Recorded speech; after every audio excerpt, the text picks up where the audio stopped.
Leading the channel forward.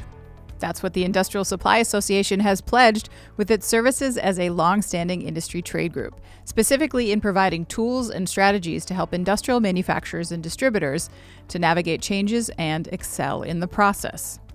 One of these tools is its annual conference and convention, where industry leaders convene to get business done. This year, ISA 23 will have some unique updates and program changes, and today we're joined by the president of the Industrial Supply Association, Breen, who will tell us more.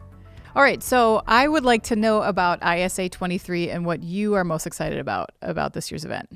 Yeah, well, there's a lot of things that I think are going to be phenomenal about this year's event that have me really pumped up.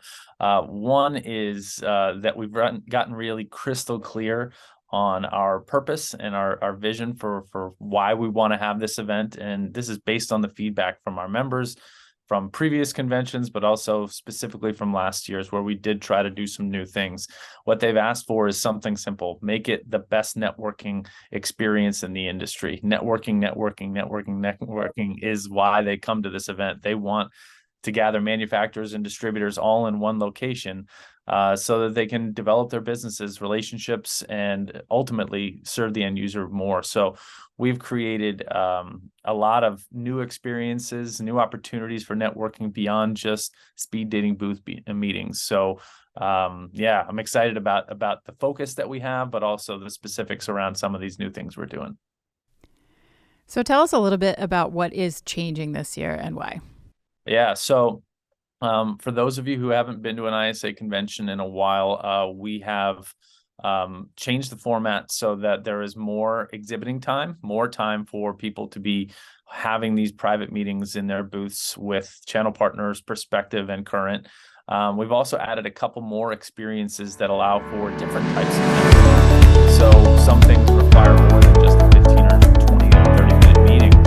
You need some real good quality time. And so we have brought back something that used to be done at an ISA convention, and we're excited to share that we have a golf tournament this year that is happening on Monday the 17th at a world-class golf course that's within a couple of minute ride of the hotel.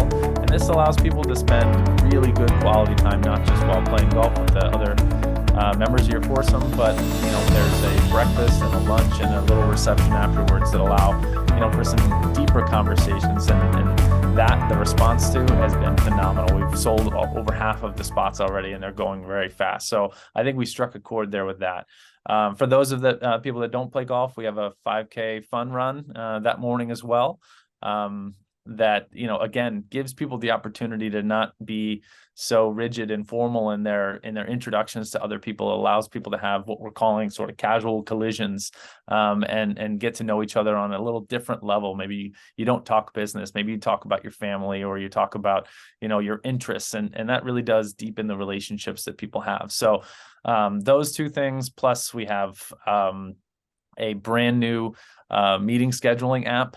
This was always been kind of a sticking point for us to make sure that our members have a good experience when they want to schedule meetings with each other. And we've fully revamped this app this year to make sure that it's flawless, make sure that it is not something that gets in the way of having your productive conversations. So this was built specifically for our audience by our members.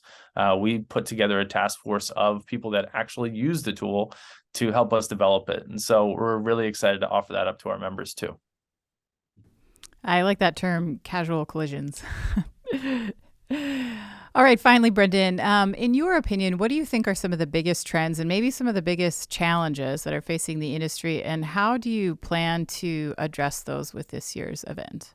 Well, I mean, I think that there's the biggest challenge right now is that there's, in my estimation, is that there's a lot of noise out there about, upcoming economic conditions, that might impact our members' businesses. And I think that if you look at just, the very popular media outlets, they are looking to get people to click their articles, and they doom and gloom does a good job of doing that. And so what we'd like to do is make sure, by providing some really good thought leadership at our convention around a real forecast for our specific channel.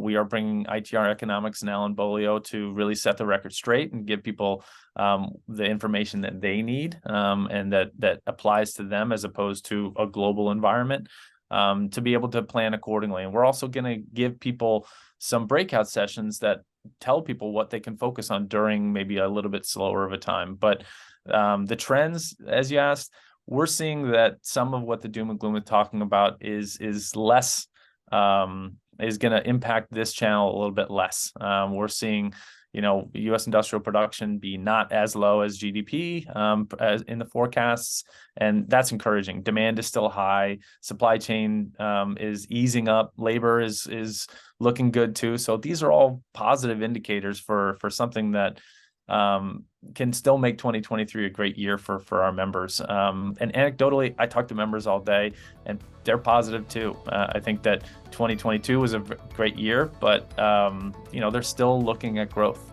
So we're staying positive on the upcoming year for sure.